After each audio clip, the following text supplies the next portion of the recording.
Assalamualaikum warahmatullahi wabarakatuh.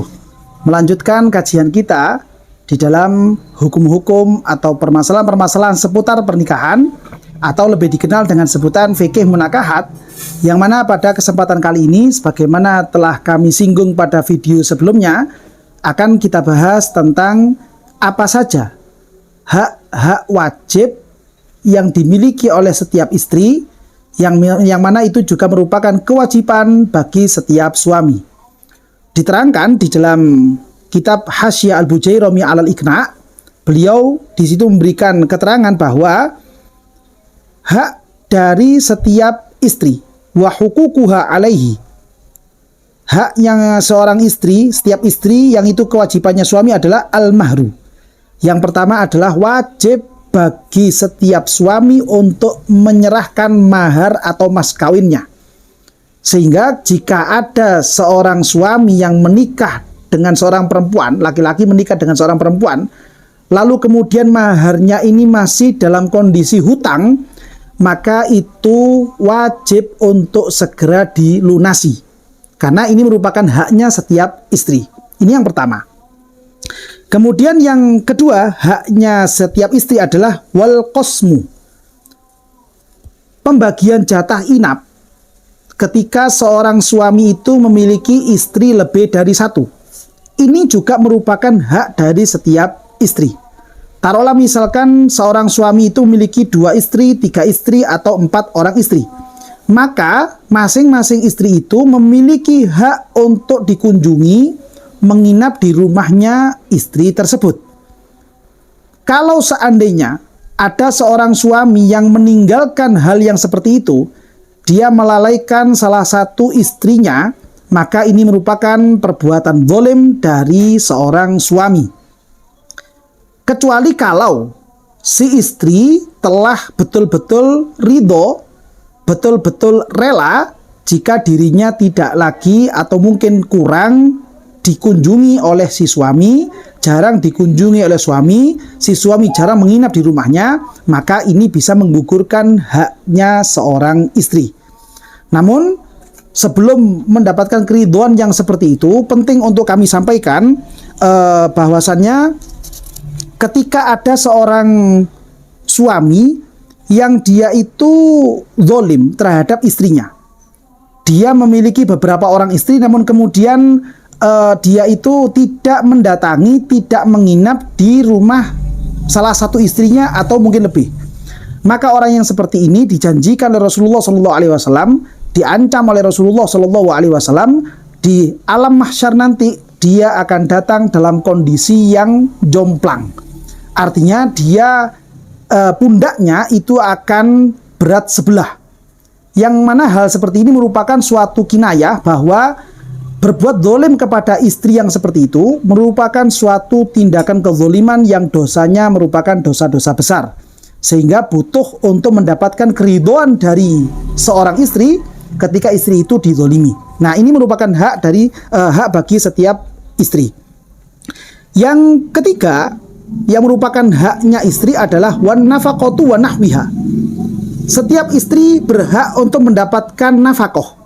Nafkah yang dimaksud di sini adalah nafkah untuk kebutuhan pangan sehari-hari, kebutuhan pakaian sehari-hari, kebutuhan tempat tinggal. Ini merupakan gambaran-gambaran nafkah yang wajib. Adapun yang di sekeliling kita sering berkembang, sering beredar tentang nafkah batin, yaitu hubungan badan kepada istrinya. Maka menurut kacamata syariat, hal ini bukan termasuk hal yang wajib dilakukan oleh setiap suami. Hubungan badan bukanlah termasuk nafkah wajib, namun dia masuk dalam kategori nafkah-nafkah yang sunnah.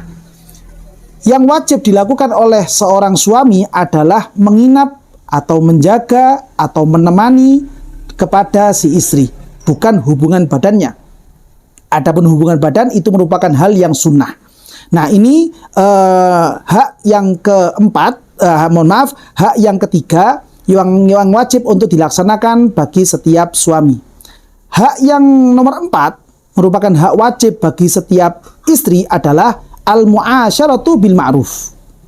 Si suami hukumnya wajib untuk berperilaku baik, bersikap baik kepada istri-istrinya. Dengan gambaran misalkan memiliki penampilan yang menyenangkan di hadapan istrinya, berperilaku sopan santun kepada istrinya, bagaimana dia merawat dirinya supaya bisa senantiasa terlihat baik, terlihat menarik, terlihat hangat, terlihat teduh di hadapan istrinya. Sebagaimana istri itu dituntut untuk bisa berpenampilan dan bersikap yang baik kepada suaminya, maka seperti itu juga suami juga dituntut untuk berpenampilan dan bersikap yang baik di hadapan istri-istrinya. Jangan sampai kemudian si istri dituntut untuk berpenampilan yang baik, bersikap yang baik, berbicara yang baik kepada suaminya, namun ternyata suaminya justru sebaliknya. Penampilannya semaunya sendiri, sikapnya semaunya sendiri, cara bicaranya juga kasar, atau bahkan lebih daripada itu, sampai muncul bentuk kekerasan fisik dengan memukul, menendang, menempeleng, dan seterusnya. Maka ini jelas merupakan perbuatan zalim dari seorang suami kepada istri-istrinya. Nah, ini perlu dihati-hati supaya jangan sampai para suami itu melakukan hal-hal yang seperti ini. Ini merupakan pelanggaran-pelanggaran yang besar. Sehingga bisa menjadi imbang bagaimana suami itu bersikap kepada istrinya dan bagaimana istri itu bersikap kepada suaminya. Sama-sama saling mendukung, sama-sama saling melengkapi untuk berupaya menyenangkan masing-masing pasangannya. Dengan tutur kata yang baik, dengan senda gurau yang baik, dengan berbicara atau bersikap yang sopan santun, ini merupakan tuntutan dalam agama kita. Nah, itu merupakan hak-hak yang wajib bagi suami dan istri. Kalau suami kewajibannya itu seperti yang barusan kami sampaikan, kalau istri sebagaimana pada video yang telah kami sampaikan, itu merupakan kewajiban-kewajiban dari suami istri. Adapun yang selain itu, seperti taruhlah misalkan tanpa ada perintah suami, ya, si istri itu ingin membuatkan kopi misalkan, si istri ingin memasakkan suaminya misalkan, maka pada dasarnya hal ini bukan merupakan kewajiban bagi setiap istri. Bahkan atau misalkan contohnya misalkan mencuci pakaian misalkan, itu sebenarnya pada dasarnya juga bukan merupakan kewajiban setiap istri. Misalkan juga mencuci piring misalkan, membersihkan rumah misalkan. Pada dasarnya hal-hal yang seperti ini bukanlah merupakan kewajiban dari setiap istri. Harusnya hal seperti itu adalah pada dasarnya ditanggung oleh kedua pihak, si suami sekaligus juga si istri. Namun karena kondisi atau konteks yang sering terjadi di sekeliling kita, rata-rata suami itu mulai pagi sampai sore atau bahkan sampai petang itu harus bekerja di luar, sehingga tidak memungkinkan bagi si suami itu untuk melakukan banyak hal yang seperti demikian.